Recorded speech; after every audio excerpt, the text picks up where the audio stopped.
wabarakatuh. Halo, apa kabar? Welcome to Ngosek Podcast. Ngobrol saene dengan Zulfa Nailin aja. Bersama narasumber kita, Ustazah Nur Rashidah. Beliau adalah guru dari MAN Surabaya yang hari ini bakal sharing-sharing ilmu tentang serba-serbi belajar online. Oh iya, ngomong-ngomong soal belajar online, pastinya tidak lepas dengan pendidikan sekarang ini yang harus dilakukan di rumah saja. Semua mengenai kegiatan sivitas akademik yang mana seluruh pembelajaran sekolah, kampus, dan pesantren harus dialihkan menggunakan daring.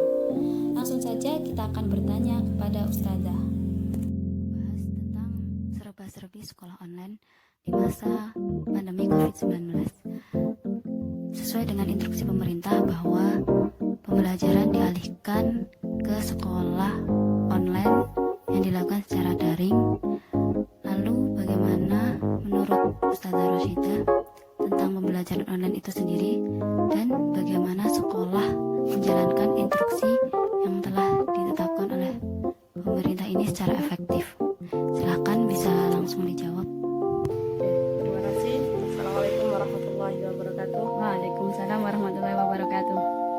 Berbicara tentang pembelajaran online atau bisa dikatakan dengan daring, dari pihak pemerintah, Kementerian Pendidikan, segala aktivitas, entah itu dalam dunia pekerjaan maupun dunia pendidikan, itu dilakukan di rumah, yakni dengan cara daring.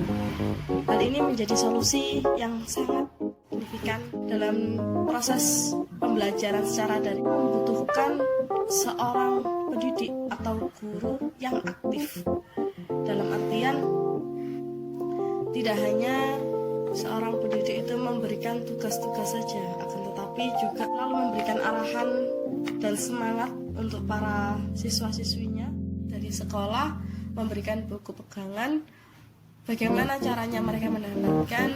Jadi secara bergantian sudah terjadwal mereka untuk mengambil buku. Lalu dari para siswa, apa kesulitan yang dialami saat belajar online selama ini? Terkadang mereka mempunyai handphone, akan tetapi minim dengan kuota. Minim dengan kuota dikarenakan si ekonomi keluarga yang kurang mendukung. Lalu apa yang Ustazah lakukan untuk membantu para siswa yang tidak bisa memenuhi paketan data untuk melakukan pembelajaran online ini? Memberikan bantuan dalam bentuk pembelian data atau mengajak mereka untuk ke rumah kita yang mempunyai fasilitas wifi di rumah. Kita mengajak mereka ke rumah untuk melaksanakan belajar online ini. Dalam pembelajaran online ini kan tidak secara langsung bertatap muka antara siswa dan guru. Apakah ada siswa yang sulit untuk mengerjakan saat belajar online itu di deadline?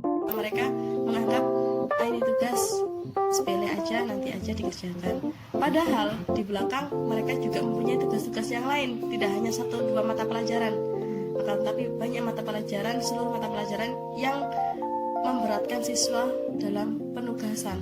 Jadi tumpuk-tumpuk gitu. Semakin menumpuk. Rekapan yang saya hasilkan pada akhir minggu ini itu masih dari 7 kelas itu masih banyak yang belum mengumpulkan tugasnya, karena memang mereka alasannya entah ada tugas yang lain pun juga banyak gini-gini, lalu maaf Bu, barusan beli kuota jadi belum bisa mengumpulkan. Jadi ketika deadline tugas sudah terlampaui, lalu masih ada peserta didik yang belum mengumpulkan, disinilah perannya sebagai seorang guru untuk memberikan perhatian dan semangat kepada mereka. Jadi untuk pengalaman saya selama ini, ketika masih ada yang belum mengumpulkan, kita chatting atau kita telepon, pertama kita tanyai bagaimana keadaan mereka di luar sana, lalu alasan mereka kenapa kok belum bisa mengumpulkan tugasnya. Lalu yang ketiga, kemauan mereka dalam tugas ini bagaimana. maunya dikumpulkan kapan. Saya itu seperti itu. Jadi saya itu mengikuti alur mereka karena saya tahu kondisi mereka masing-masing. Disinilah pendekatan seorang guru kepada siswa. Mereka mengatakan kalau seperti ini lebih nyaman ya, karena sering diperhatikan sama guru. Tapi tidak menutup kemungkinan ada seorang guru yang ya sudah deadline, ya sudah berarti nilai kamu, tugas kamu nilainya kosong. Seperti itu, ada yang seperti itu. Saya menemukan guru yang seperti itu. Lalu kalau Ustazah sendiri untuk mengatasi siswa-siswa yang sulit seperti itu, bagaimana caranya agar lebih efektif untuk belajar online mereka? Kalau saya pribadi itu sistemnya seperti ini. Kalau sudah deadline, saya cek siapa yang belum mengumpulkan, terus saya cari nomornya, saya telisik, terus saya chat atau telepon. Terkadang saya telepon langsung. Pernah saya beberapa kali saya telepon siswanya langsung, terus saya tanya alasannya bagaimana, terus permintaannya untuk tugas ini bagaimana. Ya, saya mintanya Bu nanti malam ya. Oke, saya kasih perpanjangan waktu, tapi saya mengatakan, contoh saya mengatakan tolong dikumpulkan maksimal jam 7 malam seperti itu. Tapi di aplikasi, di timelinenya saya kasih sampai jam 9 malam. Jadi ketika mereka mengumpulkan jam 7 lebih 5 menit masih bisa, seperti itu. Jadi kita nggak perlu berkali-kali untuk mengotak-atik aplikasi. Ini kan Ustazah dalam proses pembelajaran memakai aplikasi. Lalu bagaimana prosesnya? Ketika siswa membuka aplikasi itu sudah login, mereka mengetahui pertama mata pelajaran. Di dalam mata pelajaran itu ada KIKD yang harus mereka pelajari dalam semester ini. Lalu di sana juga mereka menemukan informasi dari guru langsung terkait alur-alur tugasnya, perintah-perintah tugasnya itu sudah terlampaui. Lalu ketika sudah mengerjakan tugas, mereka langsung mengirimkan tugas itu, entah itu di foto atau di scan ataupun dalam bentuk file. Nah, apakah Ustazah pernah dengan tatap muka? Untuk saya pribadi tidak kebagian kelas untuk pembelajaran Zoom ataupun Google Meet, dikarenakan banyak sekali mata pelajaran, kelas, dan guru-guru. Jadi untuk pembelajaran lewat Zoom atau Google Meet itu hanya dilakukan untuk guru-guru senior saja. Karena yang pertama guru-guru senior, yang kedua untuk mata pelajaran diperlukan untuk tatap muka. Contohnya matematika, bahasa Arab, itu kan perlu pembahasan dari seorang guru secara langsung. Kalau tidak seperti itu, mereka akan kebingungan sendiri, seperti itu.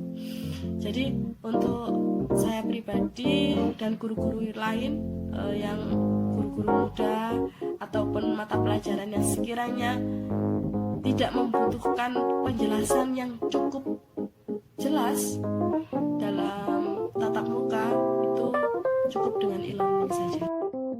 Apakah Ustazah sendiri pernah untuk inisiatif menerangkan secara lisan? Oke, untuk penjelasan lewat pesan suara itu saya sering seperti itu. Jadi lewat grup WA, ketika sudah menge-share proses tugas-tugasnya, terus di situ saya menjelaskan sedikit, sekitar 5 menit atau 4 menit terkait materi pengulasan seperti itu sebagai gambaran mereka dalam mengerjakan. Lalu apakah pembelajaran secara online itu sudah efektif di masa pandemi seperti ini, dan apa kelebihannya? Menurut Ustazah itu seperti apa? Menurut kami pembelajaran online di sini memang kalau dilihat dengan keadaan memang sangat-sangat efektif.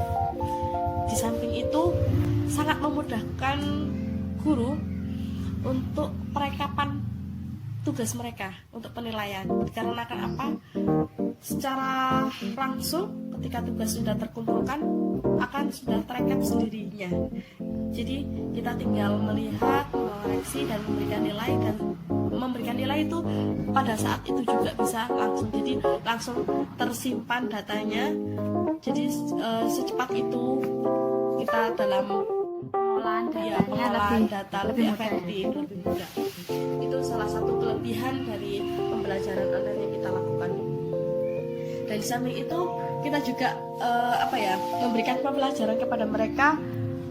Tidak hanya itu saja, tapi mereka mengetahui dunia IT karena terkait media sosial. Jadi mereka juga nggak boleh ketinggalan zaman. Iya, selain itu kan daripada hanya main HP atau game, ya sekarang bisa dimanfaatkan untuk belajar online. HP mereka tidak hanya digunakan untuk main game ataupun medsosan, tapi mereka juga belajar dengan menggunakan iPhone ini. Ya, memanfaatkan HP mereka. Semisal ini disuruh memilih ya, itu lebih memilih untuk belajar online atau offline. Karena kan kalau online ini bukan suatu hal yang baru juga kan. Memang kalau sudah terbiasa, dulu kita sudah terbiasa offline, pasti ketika kita pelajaran online itu akan memilih offline saja. Karena apa? Lebih mengetahui karakter siswa. Oke. Lalu penjelasan materi juga lebih lebih mendalam. Mungkin Ustazah bisa sharing-sharing nih, selama pembelajaran online itu pengalaman apa yang sangat-sangat berkesan menurut Ustazah? Ketika saya mulai masuk pembelajaran online pada pertengahan bulan lalu, itu untuk perkenalan dan yang lain sebagainya, lalu kami memberikan tugas. Seketika itu respon mereka sangat fast respon sekali. Itu online ya? Online, sehingga HP saya banyak sekali bertumpukan chat, tanya perkenalan namanya, bla bla bla, terus terkait tugas dan yang lain sebagainya. Itu sangat antusias sekali di awal. Dalam artian apa? Kita mengetahui karakter mereka. Oh, mereka ini yang memang perhatian seperti ini. Aktif juga ya? Oh, mereka ini yang aktif. Oh, mereka ini yang memang suka belajar. Lalu Ustazah pernah nggak mempunyai kenangan dengan para siswa yang sangat-sangat memberikan kesan tersendiri, jadi spesial lah menurut Ustazah selama pembelajaran online ini? Pernah, sampai ada yang telepon berkali-kali belum saya angkat. Ketika saya angkat, mereka tanya penjelasan panjang lebar, Masya Allah. Tolong dijelaskan seperti ini. Oke, saya jelaskan.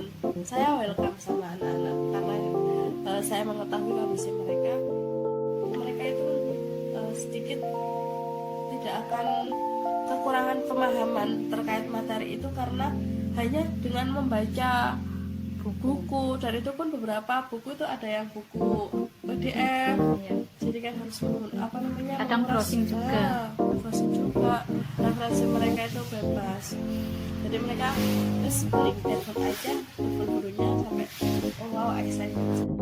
Untuk pertanyaan yang ini ya, apakah Ustazah pernah berpikiran bahwa mereka itu nggak ngerjakan tugasnya sendiri, tapi mungkin ya minta tolong orang lain yang nggak mau mengerjakan, terus temennya yang mengerjakan?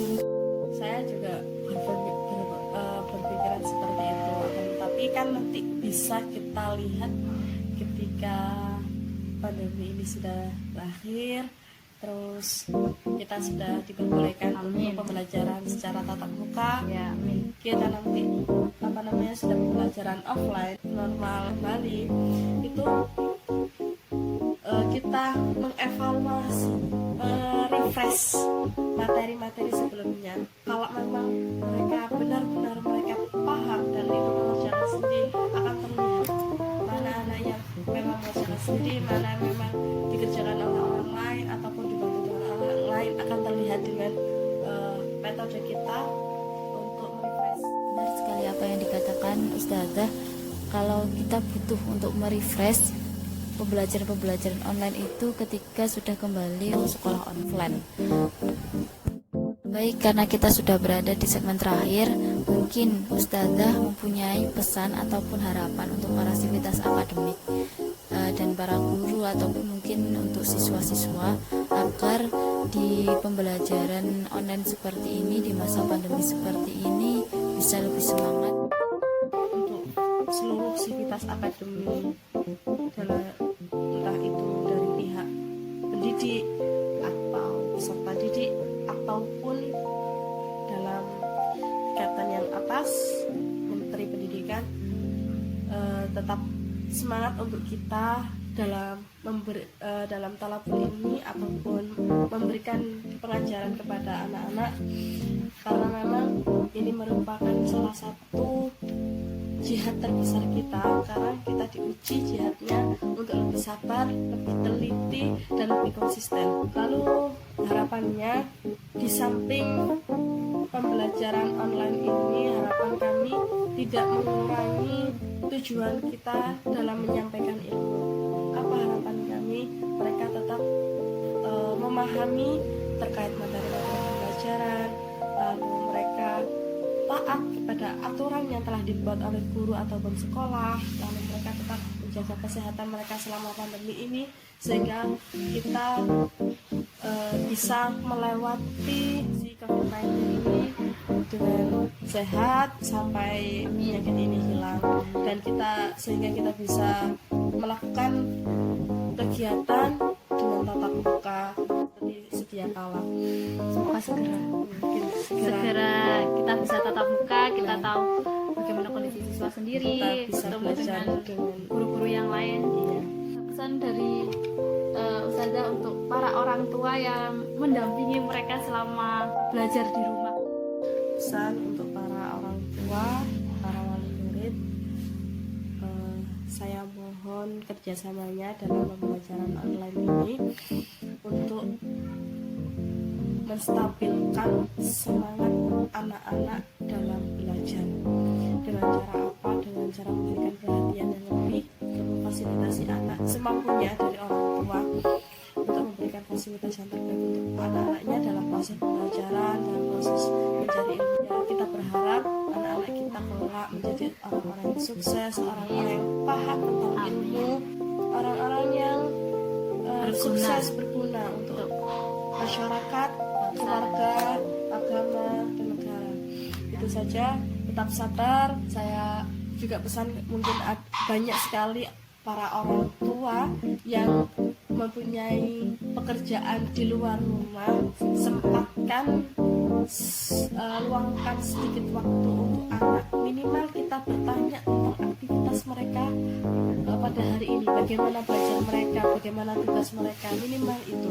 Akhirnya mereka ketika mendapatkan pertanyaan seperti itu, mereka menganggap, oh, saya banyak yang memperhatikan, saya harus Motivasi, semangat, motivasi. Akhirnya mereka sadar diri, oh, saya harus seperti orang-orang yang mendukung saya. Jadi mereka tetap terjaga semangat mereka, aktivitas mereka juga jadi hal-hal yang positif.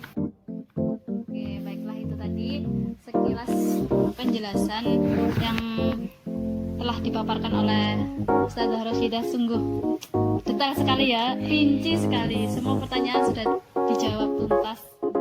Risau resah semua siswa ataupun orang tua ataupun guru-guru yang mungkin masih bingung dalam hal belajar online sendiri, sekolah online, belajar di rumah.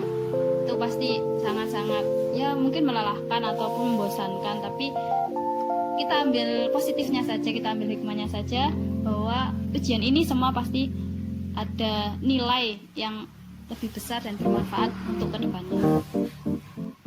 Terima kasih ya Ustazah Roshidah sebelumnya, dan kita akhiri podcast ini dengan bacaan Alhamdulillah. Semoga bermanfaat. Terima kasih Sohib Ngosek Podcast Ngobrol Saene bersama Zulfa Naila Najah. See you next time. Wassalamualaikum warahmatullahi wabarakatuh.